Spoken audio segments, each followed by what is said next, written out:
Welcome, friends, to another episode of Escape Velocity. Today, I am joined by Sabrina Depestre. She is currently a Senior Director of Enrollment Marketing at Maryland Institute College of Art, which I'm a fond alum of, and also runs her own consultancy, which I want to make sure I get the name of that right, Buffer and Muse.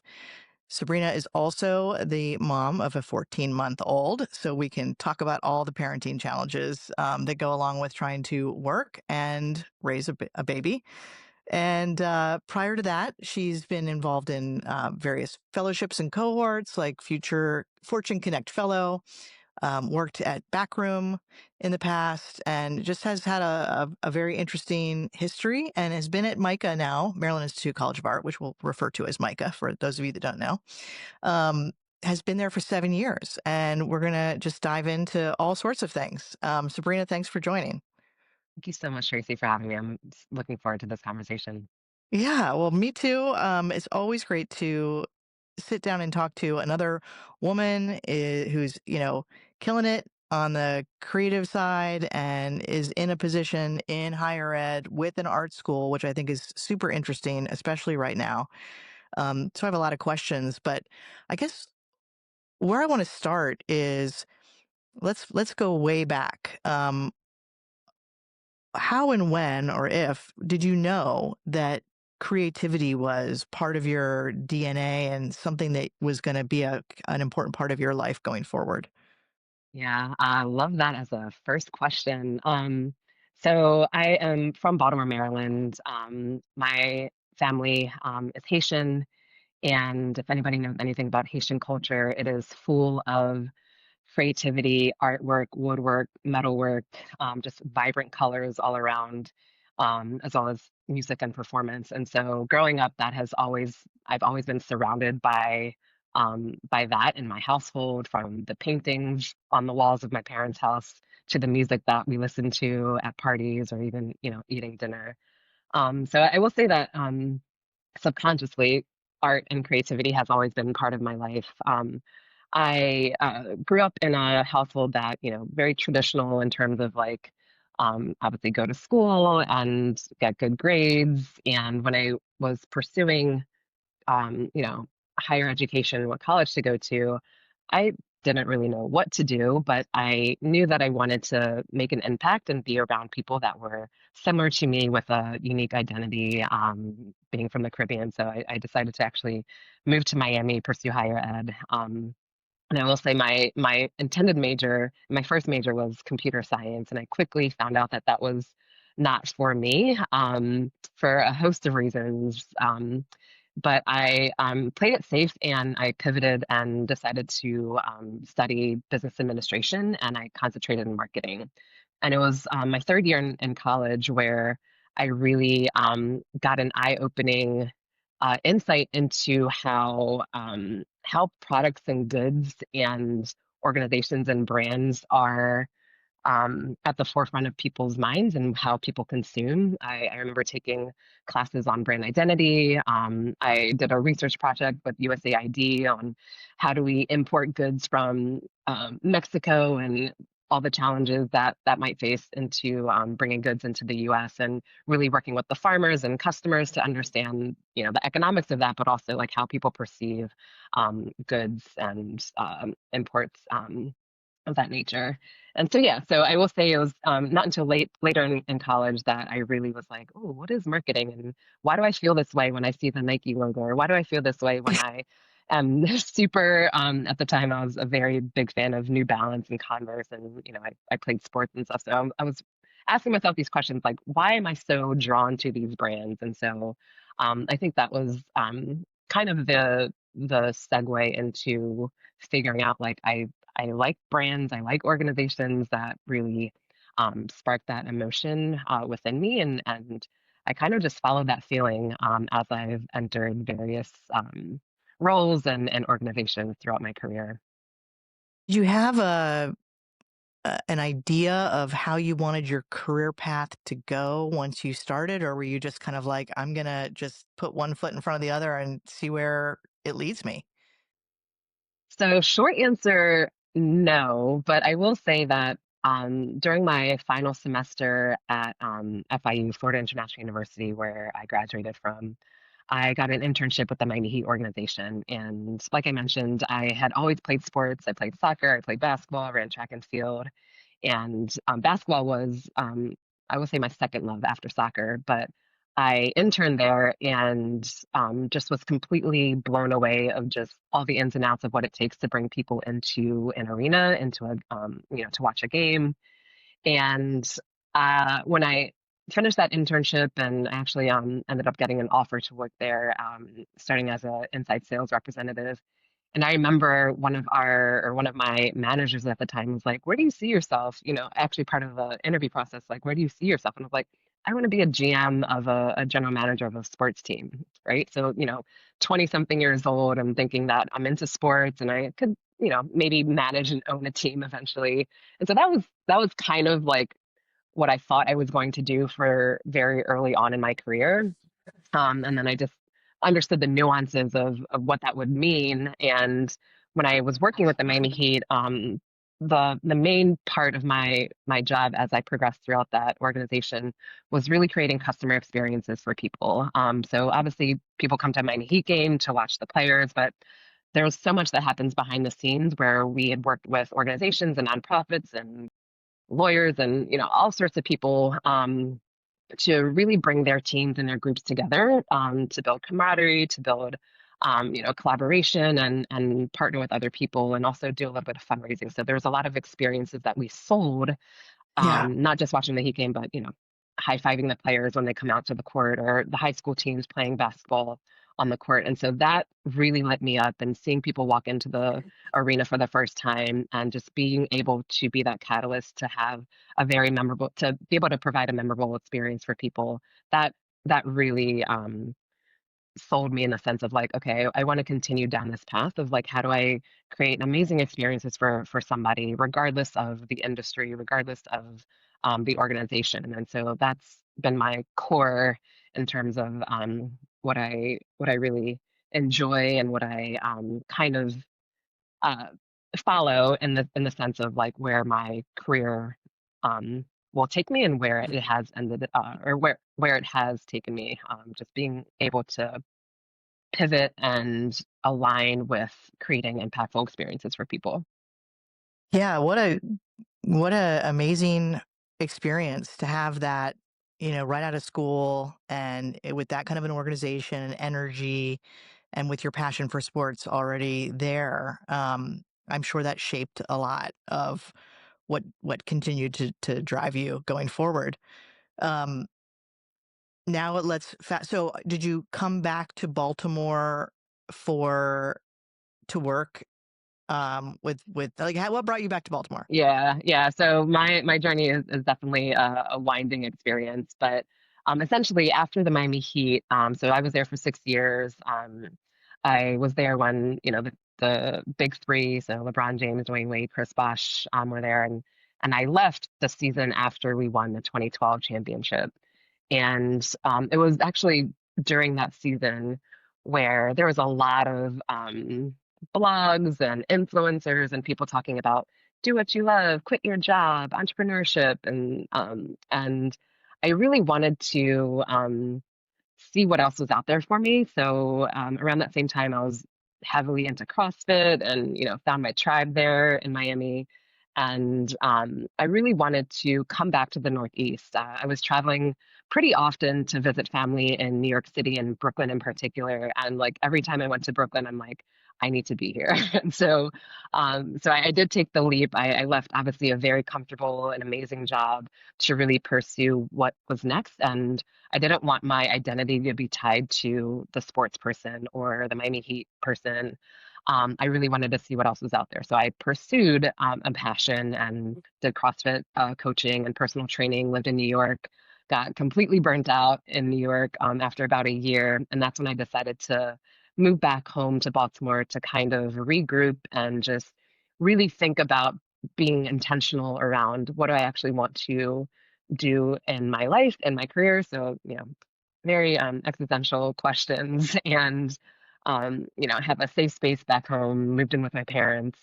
And that's when I really was trying to, again, be intentional with the next thing that I wanted to do. And I knew for sure I did not want to just go into a corporate 9 to 5 just to have a job. And I Yeah. recognize the privilege there where a lot of people don't have that choice.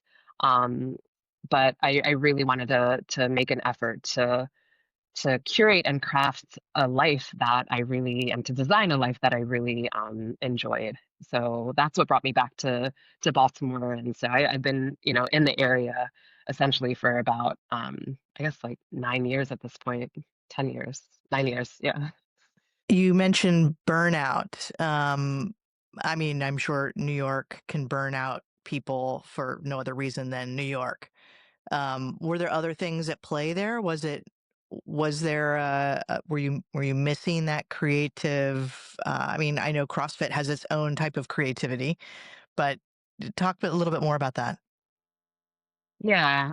So yes, to burnout, just being in New York, it's obviously super vibrant and noisy and just constantly people all around. And so I helped open up one of Red Hook Brooklyn's first CrossFit boxes, what they call their gyms.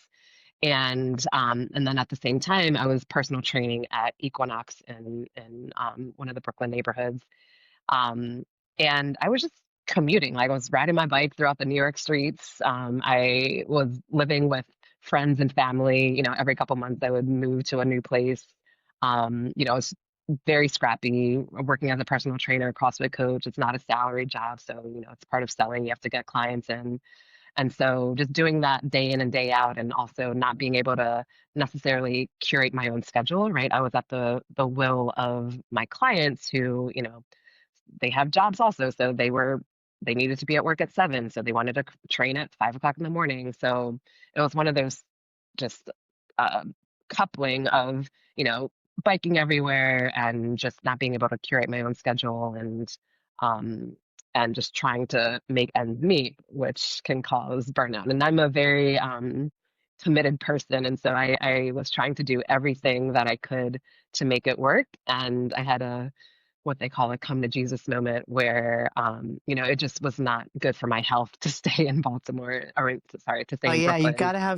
gotta have those come to So Jesus moments. exactly. So that was the prompt of like, okay, I will not survive if I stay here. So let me just take the approach and move back home. Well, let's fast forward to here you are at MICA. Um, it's been 7 years. You've had a number of roles there. You're now Senior Director of Enrollment Marketing, and also you have sort of a fledgling consultancy that you have started for yourself. You started at MICA shortly before, what, about a year before COVID?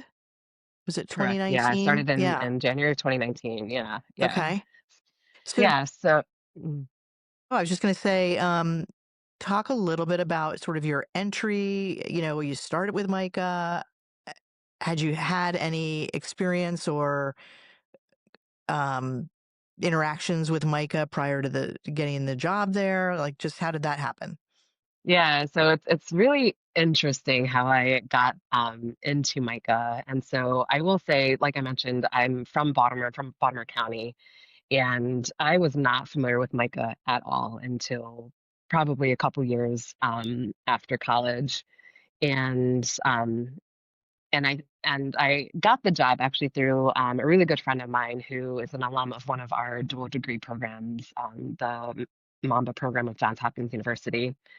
And yeah, it was around the time where I was just talking to him, and he was like, you know what, there's actually a position open within the open studies area, which is essentially the continuing education arm of the college, and would love to put you in touch with the provost of that area. And I was like, sure, why not? And I had some apprehensions because of higher ed, and I actually had a pretty unique experience in my undergrad uh, time where I just had a lot of negative feelings about higher ed in general. And so it wasn't until I obviously applied for the position and talked to the team who ended up hiring me that I was like, okay, I can actually see where I can make an impact in this area and at the school. And in 2019, at the time, the Open Studies area, they were launching a lot of uh, channels to promote their online degrees. And Hmm. so, online Masters of Professional Study degrees. And there wasn't a huge presence on social media at the time. I think my predecessor had a journalism background, so there's a lot of like communications and print material, but there wasn't any indication of modern marketing that was happening, not only in open studies, but within the college as a whole. And so as I was going through the interview process, and I remember my final interview, I put together a whole marketing plan if I were to get the job in what I would do in the first year. So I'm an overachiever. But yeah, I really did feel like I had some creative ways to elevate the programs that they were launching. And I will just shout out to Kara Redmond, who is the founder and CEO of Backroom, which is the brand agency that I worked at prior to, that really opened my eyes on how to be creative in the sense of being a marketer, but also being a strategist, and how creativity needs to play into both. So I was able to take what I learned at Backroom and really implement that, and start off pretty strong in my career in 2019 at MICA. And yeah, I've had a lot of different various marketing roles within that unit in particular. And about 4 years ago, I transitioned from that academic area to the central communications, or the central marketing communications department at the college, again to really modernize how we do marketing across the institution. How do we elevate the brand? How do we expand into new areas and um, new areas to attract new students because of the new programs that we are in development and are launching. Um, I will echo your shout out to Kara. She's a dear friend and a great mentor. I do think that anyone who has a chance to work with her or collaborate with her can learn so much. She's a phenom and so talented. As for Micah, so here you are in higher ed, which is notoriously behind the times when it comes to modern marketing of any kind. There was not, it was not too long ago, and it may still be the case, where even saying the word marketing in higher ed communities was seen as negative or salesy or not what they're about. And brand and marketing have been uh, ideas that I think higher ed has struggled with embracing as part of their identities because of their sense of being a not for profit, and they shouldn't need to do these things, and they don't want to be disingenuous or be seen as selling. And how did you walk into that kind of environment, even at a place like MICA that is pretty progressive as an art school, still has a lot of the historical anchors or some of the old outdated models of thinking in place?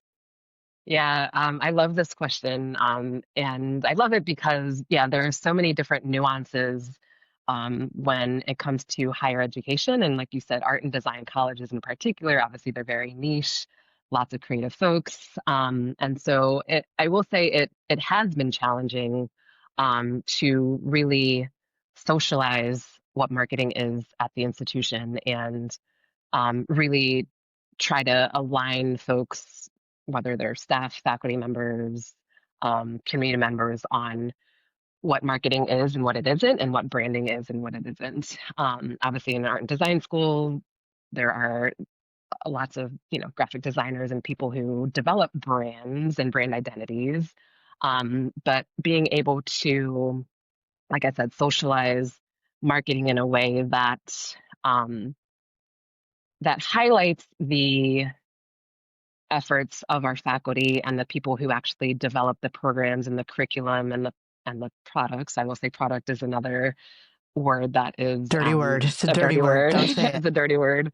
And so, I've learned to really navigate those waters. pretty well. It depends on who I'm talking to or who we're talking to in terms of who we're presenting a communications plan or a marketing plan to, and being Yeah, able to speak their language. I was going to So ask, like, did you host, seminars? Were you saying, come and talk to me? I will explain things to you? Because it's true, especially in a art and design school, everyone's got an opinion. Everyone thinks they know what's best. So yeah, yeah, you said like it's case by case, but yeah, were there any like absolute failures where you just had to, and you don't need to name names, but yeah. you know what I'm saying? Like, did you hit any brick walls? Yeah, of course. Yeah, lots of brick walls, and I will say in the sense, so no formal sessions per se, but it's just been more of I'm in a lot of meetings all the time, and so being able to present ideas and concepts and campaign briefs to various people and understanding the questions that they're asking to help inform how we best execute. And in terms of roadblocks, a lot of people think marketing is just put this on social media. Why can't you just post about this?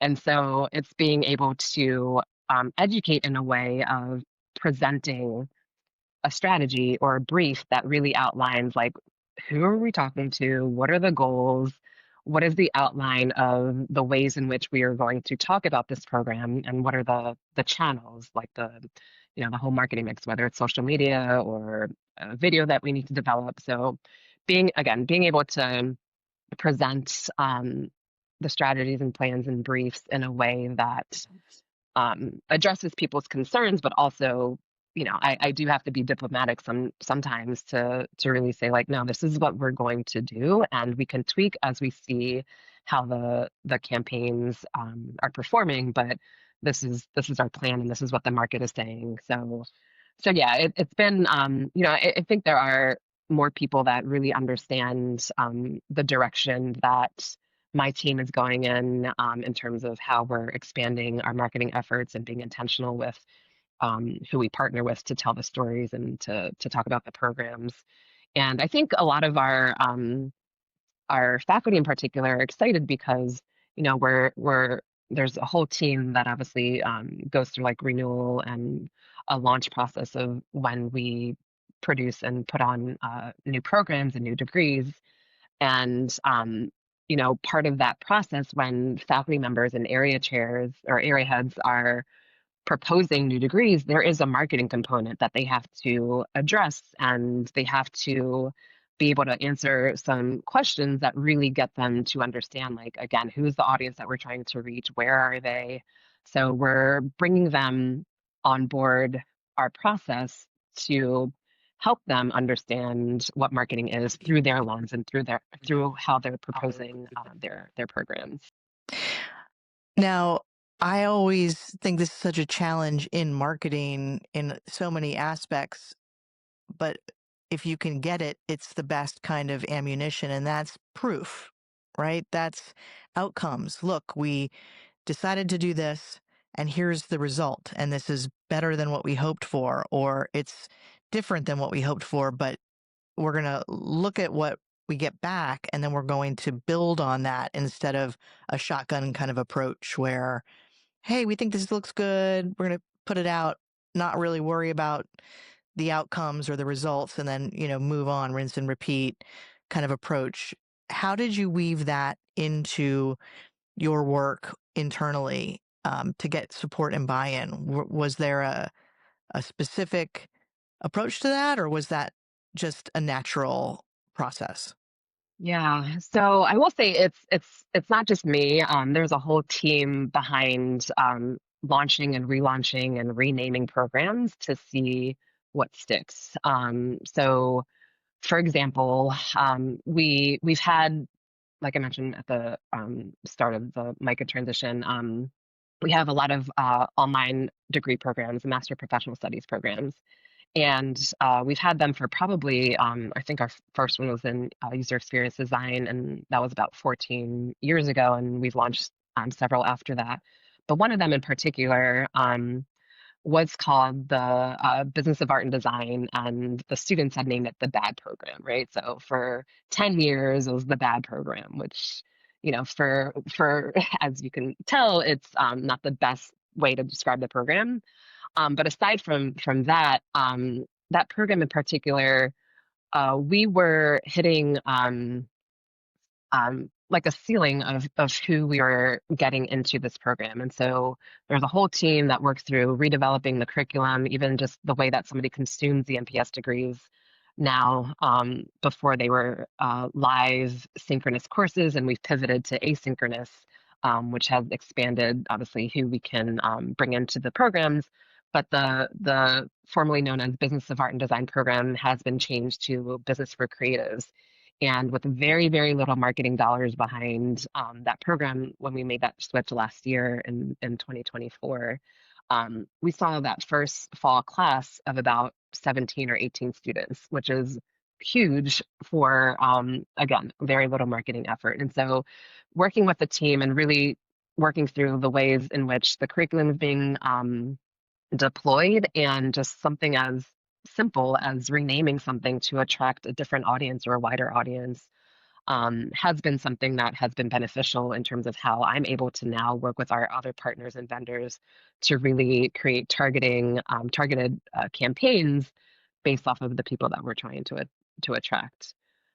So yeah, that's one example of kind of working with a whole team behind being intentional on how we're describing this, who we want to bring into the school, and trying to, let people understand like we have to renew things every so often so that way things programs don't get stale.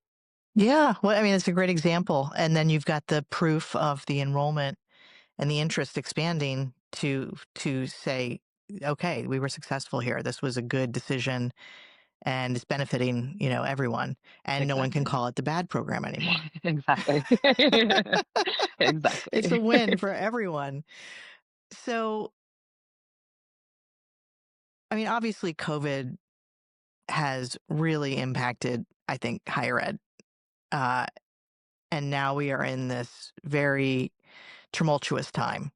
So we go from COVID into just more craziness. And we've got AI, and I don't even know where to start. Like, how do you even block and tackle what's going on right now? People must just be hair on fire, kind of reactionary to Yeah, how do you chart a course through what is the current landscape? political climate and Yeah. technology advances, all that stuff. Yeah. So I believe it really starts with who's on your team. So having people who understand not only the challenges, but who can be nimble in adapting to whatever is being thrown at us. Obviously, nobody could have predicted COVID, or at the time, or even some technology advances, or the way in which the political landscape has shaped specifically around higher education.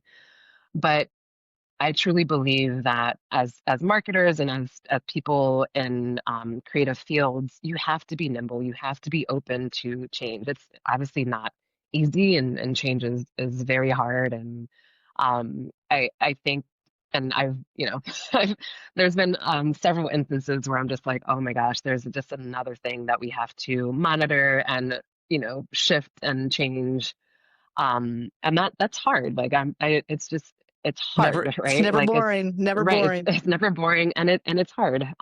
If I say hard one more time, yeah, but it's one of those things where um I think for people who have, and people, I'll speak for myself, somebody who has been in a lot of different organizations and been able to take leaps of faith without really knowing what's on the other side.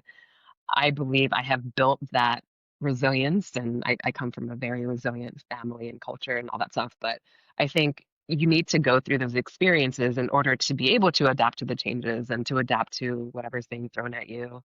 So I think it's just a test of time and just longevity in the game that gives you you're a little bit better at it the next time something is thrown at you. But I think in general, like all that to say, you have to be open to change. Like it's going to happen, and you just have to be able to adapt and know who to bring on your team to help you in those shifts and to figure out where to go next. Yeah, and I also think having a supportive leadership at any organization, whether it's higher ed or, a company, um, when it comes to how, feeling like you have the support of the team and the support of leadership to chart the different courses and navigate the change. So talk a little bit about that. How do you feel that impacts what you're able to do or not do? Yeah, I will say it impacts what I'm able to do and our team tremendously. So at MICA, we have new leadership in place, and I believe our current president, Cecilia McCormick, has been at the institution for about 2 years, and the leadership, the C-suite essentially of MICA is fairly new as well. I will say most of those folks are probably around the 2 year, 1.5 year mark as well. And all of them come with, um, the drive to make organizational change, but also get things done. I think it's one of the good things about leadership change is that you have fresh eyes and fresh perspective, and you don't have that historical context. You don't have that baggage essentially that prevents a lot of people from making change in the first place. So yeah, leadership 100% takes or is a huge impact on how I'm able to do the work. And I will say that there is a yeah there's definitely it's pretty inspiring and motivating to work with people who really want to get things done. And I will say just one example. So my when I first started at MICA, my boss at the time, he had been at the institution for probably 20 years at that point, and he would always say, I really wish we had this e-commerce site to, offer our youth and teen programs and our community education programs.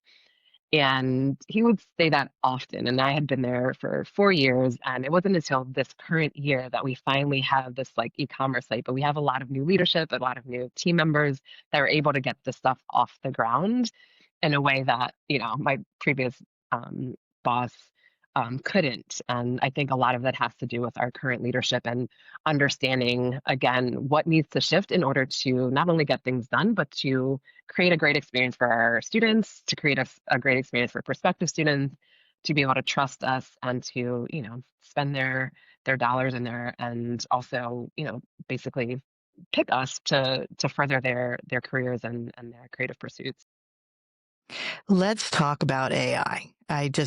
Especially with an art school in the mix here, what has the conversation been like around generative AI, and how has it?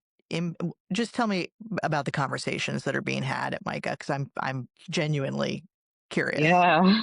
So I will say it's no longer the elephant in the room, right? I know that there obviously are a lot of people, students and faculty and staff even that are against generative AI. There's obviously we have a lot of programs that are on illustration and graphic design. So I will say the conversation at MICA a couple years ago, we our previous provost had drafted a policy around AI and the use of AI.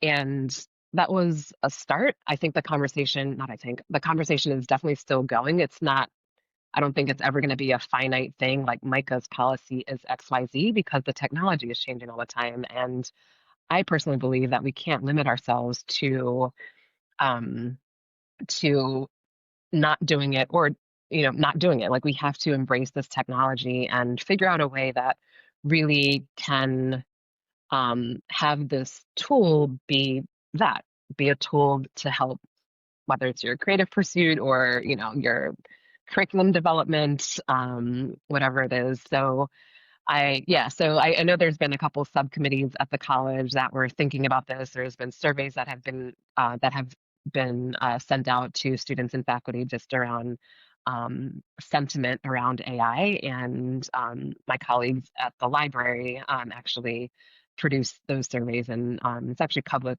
facing, where you can see those results. But yeah, the conversation is still going.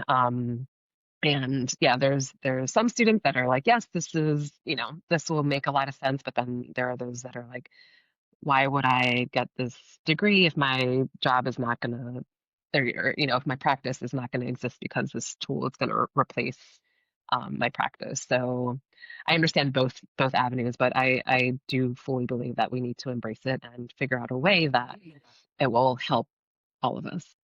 Yeah, it reminds me of when Photoshop and digital cameras came on the scene and everyone was freaking out because, especially photographers, because they just felt incredibly threatened by the technology and and the fact that it felt like it was opening up.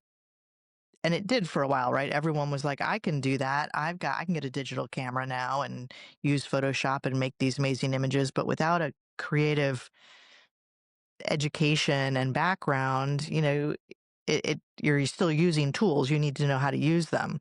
And Right, I see exactly. AI very similarly at the moment. I don't think that it can be handed the keys to the ideas and the strategy and the creativity, but it can empower you to do a lot of different kinds of things that prior would require, an entire studio or advanced equipment Exactly. and things like that.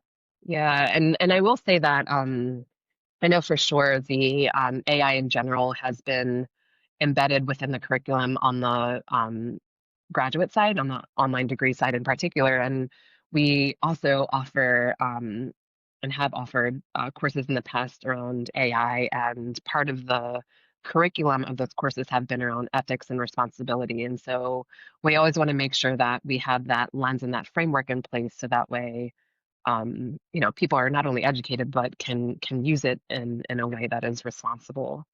So yeah, AI at MICA is part of some curriculum, and we're exploring how people are responding to that. Yeah, what a It's fun ball of times. yarn. Yeah, fun times. Well, let's talk Yeah, about you personally as a creative. You have your job, you've got a team, you've got all the things to navigate that we all have in work. And you're in higher ed, which has got um, its own special flavor of challenges. How do you keep yourself from burning out, from getting stale, or how do you bring that to your team too? Because you've got a lot of people that look to you for how to bring their best creative self to the work. yeah. Do you have a practice? Do you have things that you tips, recommendations? Yeah, that is a loaded question, but I will say that first and foremost, I have an incredibly supportive partner. He is my rock, and he really helps hold it down at home and just helps with, day-to-day things that I don't have to think about. So that's first and foremost, supportive partner. But in terms of how I manage all of it and how to uh, hopefully not burn out as often. I really try to remind myself that this is an art practice, and this is our creative practice rather, and this is my current role. We're selling the ability to feel confident in your creative practice, right? Like I think that there are a lot of um, obviously challenges within higher ed, but again, I have to remind myself that this is a creative practice, and like people get to make amazing art and design work. And especially during this time, which I think lots of feelings and lots of there's just so much happening that people need to process it in a way. And so being able to provide people with that space to process how they're feeling in this current time, I think is a privilege. And then I will say how I elevate my team, or remind them that uh, this is this is important work. And I had said this the other day, and I posted this on LinkedIn, but basically, we're not selling fax machines. Like, it's not like we're selling fax machines. We're selling this experience, and we're selling this opportunity for people to really dive deep into who they are and express themselves. And I try to take that when I come home. I'm not a formally trained artist. I don't paint. I don't draw, but I create strategies and plans and really have to think um, critically and thoughtfully around the messaging and the story that we're telling. And my own creative practice, I will say, is I have an iPad and I do a lot of mind mapping and I color code things, right? Like I'm a visual learner, and so I try to bring that to my work in a way that really helps me not only organize but also like lights me up as well. Um, yeah. Something I noticed just from following you on LinkedIn and getting to know you just not that long, but seeing what you share is I'm struck by your constant state of observing and curiosity about not only how you're moving through the world, but how the world is moving around you. And so that leads me to a question about the importance of curiosity. And has that been something that has been part of you? Is it part of your DNA? And how do you foster that in your team? And now that you've got a 14-month-old, you need to, I'm sure you're thinking about how do I embed this characteristic into my child, because I don't think people necessarily will continue to learn or grow if they don't have curiosity. Yeah, yeah. I will say I've always been a curious person, right? I think my childhood I was maybe not the oddball out, but I was like climbing trees and like riding my bike and getting lost in the woods with like, at hours at a time. So I've always been curious and just about people, like you said, about the world around me. Um, and I will say this this actually aligns with both how I make sure that my team stays curious and even my son, right? I let them do what they're best at. Like I let them kind of figure out their lane and really see what ideas or what comes out of what they want to pursue. With my team, I give them some ideas. I'm like, oh, I'm seeing this on social media. How can we incorporate this on other channels? What can we tweak? And I let them run with it and see what ideas come out of that.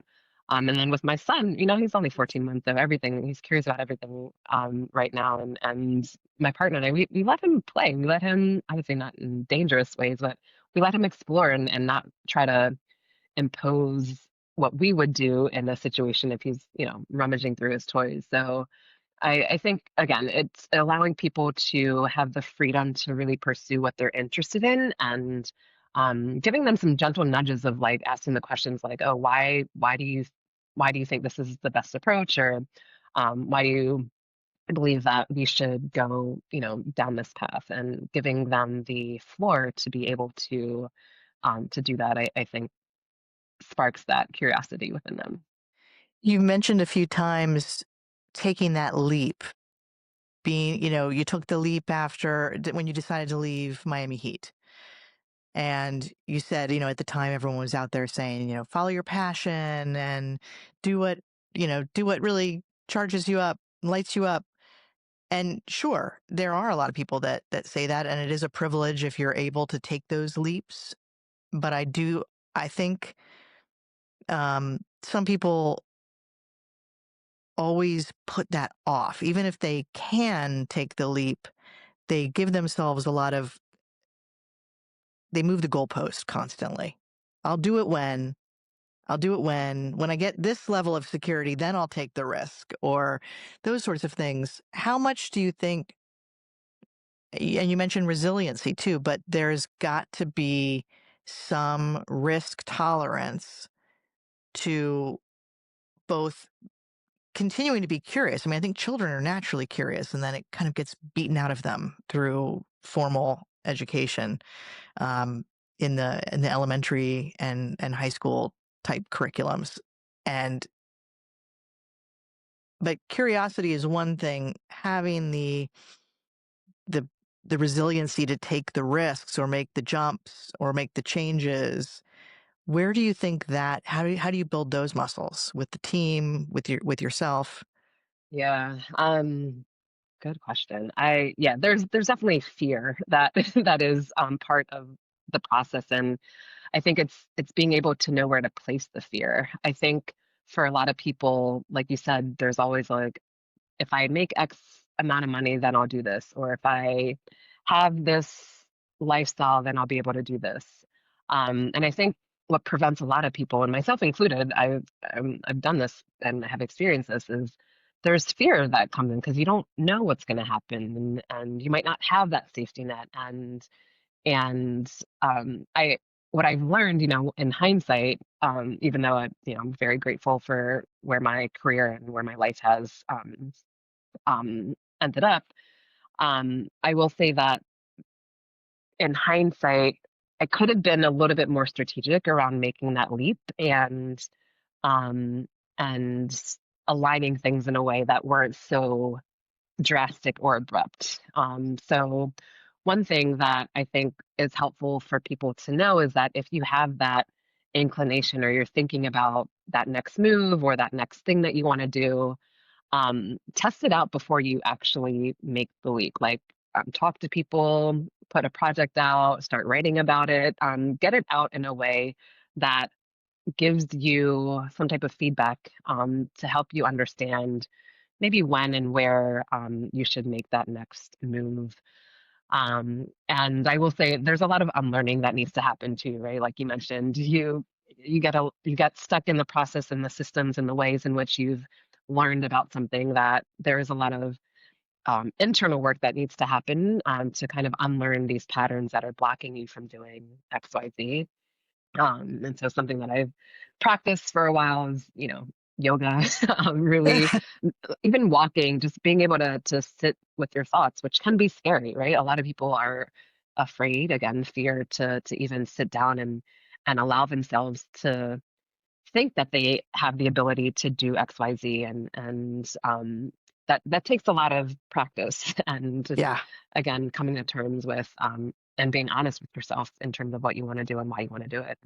Yeah, fear is so interesting. It's a natural emotion. It's baked into our survival instincts. It serves a very important purpose, and it certainly did for millions of years. And now I think we can sometimes let fear hijack us or convince ourselves that what we think is a safety net is really a safety net. Because I think as you go through life, you start to realize anything can change at any moment. Nothing is truly a sure thing. I- it's just it's comforting to tell ourselves like, oh, okay, this is stable and this is good and I'm safe here. And why would we willingly choose to leave that illusion of safety to go out and try new things, whether that's starting our own thing or.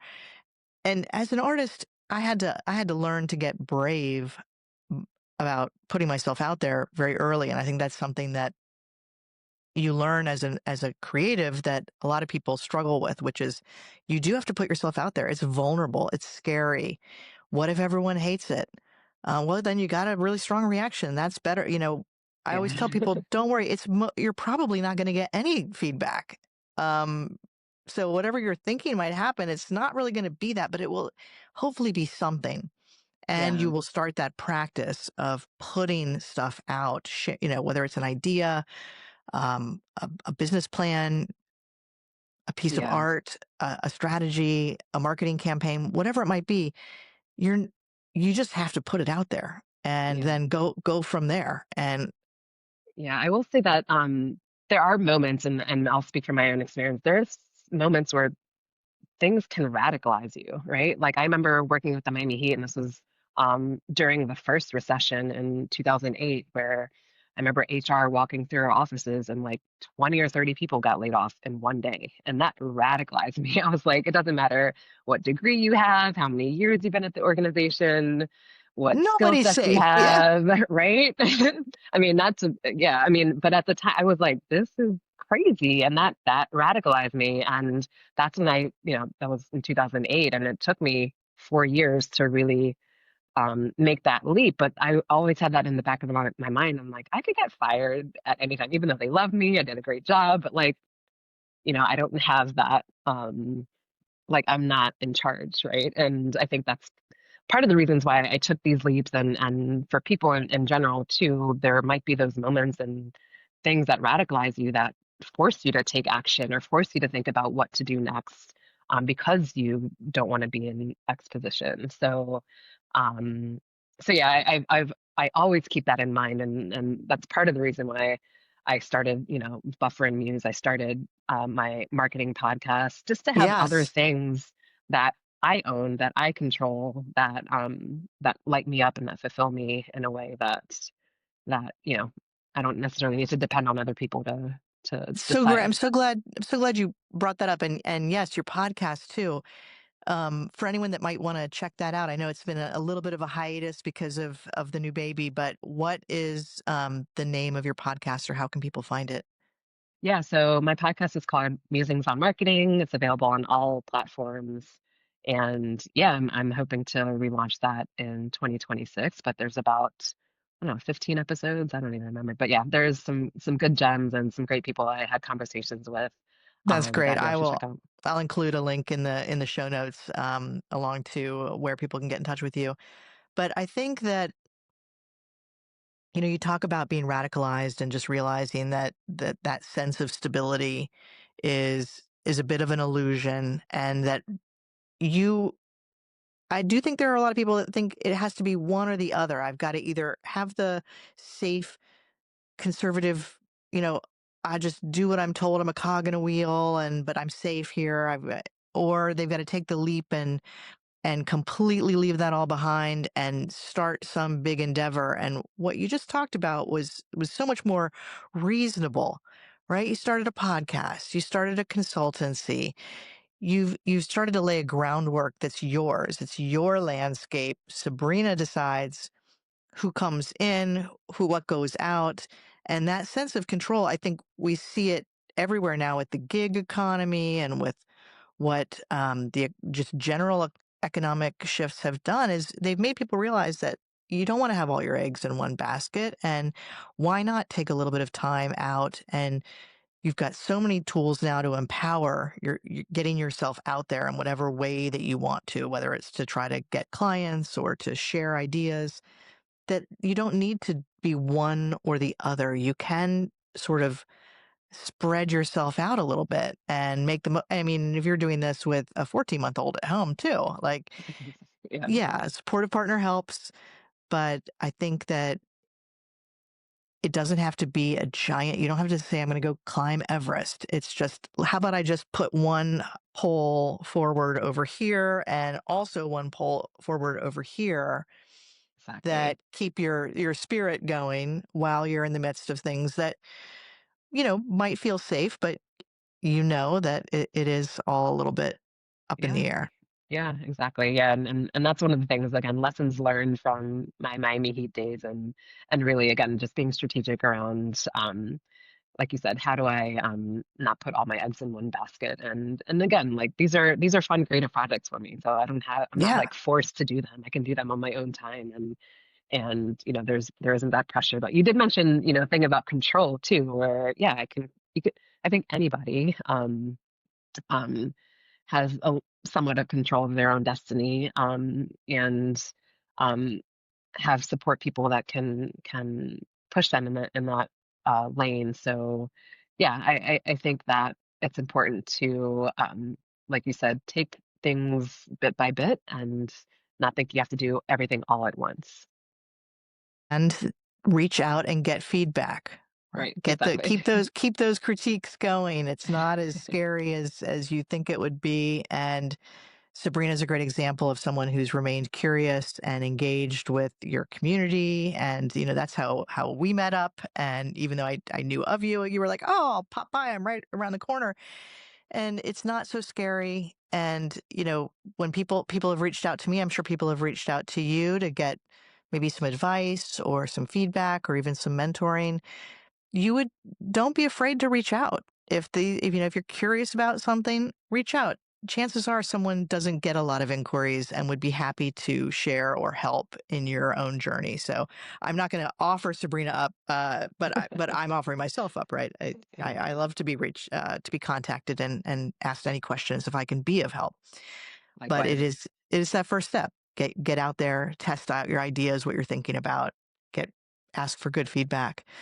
So that brings us to the conclusion of this episode. Sabrina, thanks for joining me. This was really great. Thanks for sharing your journey and everything that you've gone through, and how you're doing such a great job right now at MICA. And I wish you the best of success, and MICA the best of success. Thank you so So much, Tracy. This was a fun conversation. Appreciate you.